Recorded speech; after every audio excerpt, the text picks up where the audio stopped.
If you are a student that is actually wanting to achieve more in less time, then this mini lesson is for you. Hey everybody, it's Dr. Hugo here. Today we're going to talk about this one simple rule to increase your productivity. You may have come across this, but today we're going to break it down further. First of all, talking about the rule, the law itself, and then we're going to break down what this law is about using a simple diagram so you understand what it really means for you to increase your productivity. And then thirdly, we're going to go through some actionable steps as well. How you can actually apply this to your own life and how you can improve your productivity. So let's dive right into this. If you really understand this law, at the heart of this law, then you will know how to actually improve your productivity. But actually, a lot of students that I've come across may have heard of this law before, but they don't really know how to actually apply this in their own lives. The Parkinson's law states that work expands so as to fill the time available for its completion. It sounds very complex. To me, it doesn't really just click into my mind because I'm such a visual person. So let's just take this example, this diagram, to actually help you understand what it really means, this Parkinson's law. So for example, if you have work, let's say it's this little small dot right here. So Parkinson's law states that this work, this little tiny dot right here, it can fit into this circle here. And this circle or this boundary is really the time allocated for this task. So let's say you allocate 8 hours to, let's say, do your notes, or for example, you are doing a project, an assignment, then what likely is going to happen according to the Parkinson's law is that this work will actually expand to fill all of the time available to do it. Because if you know that you have 8 hours to do an assignment, for example, then what is likely to do is you're going to spend more time researching the assignment, you're going to spend more time looking at different things. You are actually more likely to procrastinate as well. And so this tiny bit, this tiny dot right here is going to expand and fill all the time allocated.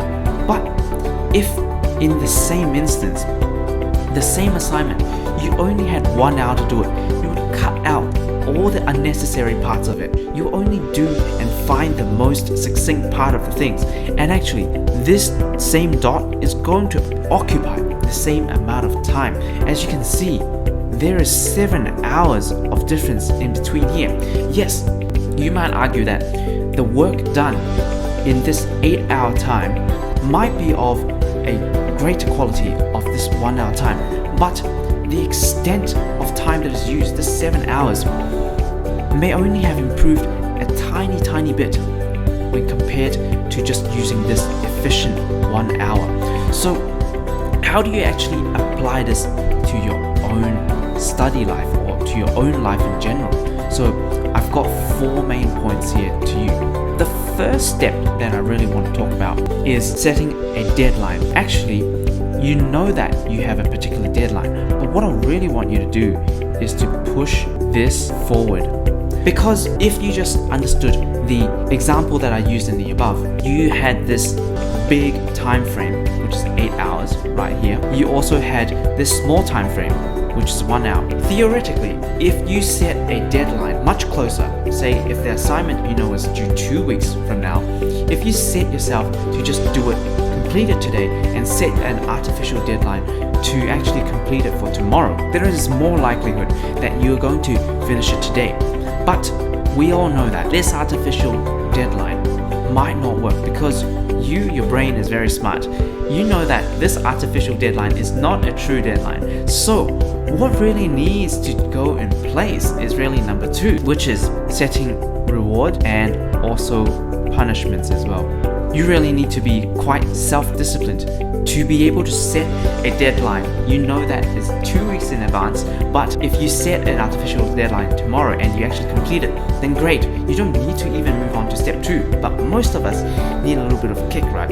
When you complete it, you actually get yourself a reward, and if you don't, you get punishment. So reward would be like putting off all the things that you're doing now. For example, if you like watching Netflix, then actually rewarding yourself 2 hours of that. 5 hours on that and binge watch it a day because you've saved yourself 2 weeks from the assignment. Or the second bit is a punishment, and what I call really the $100 or £100 challenge. What I really suggest people to do is to take $100 or something, a number that actually hurts you. What you really need to do is give this $100 to your family, to your close friend, and tell them that by the end of today, I'm going to complete this exercise. If I don't come to you with this completed assignment, then you can use this $100 to do whatever you want with it. And this worked wonder for a lot of people, and even just thinking about it, a lot of students are really uncomfortable, and that's exactly what we really need to do. If you really want to complete this task, this slight uncomfortableness is going to give you that motivation if you really set your mind to do it. If you really want to do it, take on this £100 challenge. So then we talk about this third part, leading on from number 2, accountability. This is what I really want to talk about, is that with the reward and the punishment, if there is no third part, accountability, if you're not held accountable for doing these tasks to actually have this outcome of a punishment versus reward, then again, you're likely not to do it. That is why with the £100 challenge, it's going to be so effective, because your parents or someone close to you is going to hold you accountable. No matter what, they cannot help you cheat. So that is increasing your likelihood of you actually completing the task as well. So hopefully these 3 alone is going to give you enough push to actually do it. But number 4 is really a general concept. This number 4 is really a mind-setting tip, where I really tell my students that progress is better than perfection.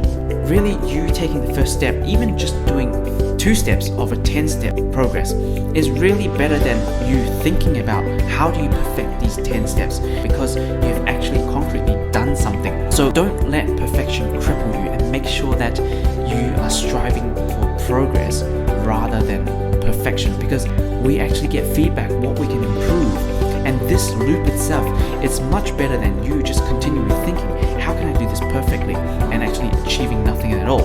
So hopefully this has been helpful for you, and if you really want to learn more tips like this, make sure to check out the YouTube, search my name, Hugo Lau, and also my Instagram and Facebook at Study Smarter Academy to actually have more of these mini lessons as well. If you really want to learn a lot of the tips, the best tips that I've collated over the 10 years that I've studied in pharmacy and medicine and taught so many students over the years, make sure to check out this free 1-hour webinar to get excellent grades and study less, and make sure to get all these study tips and implement this to your own life. So hopefully this mini lesson has been helpful for you, and I look forward to seeing you in the next one.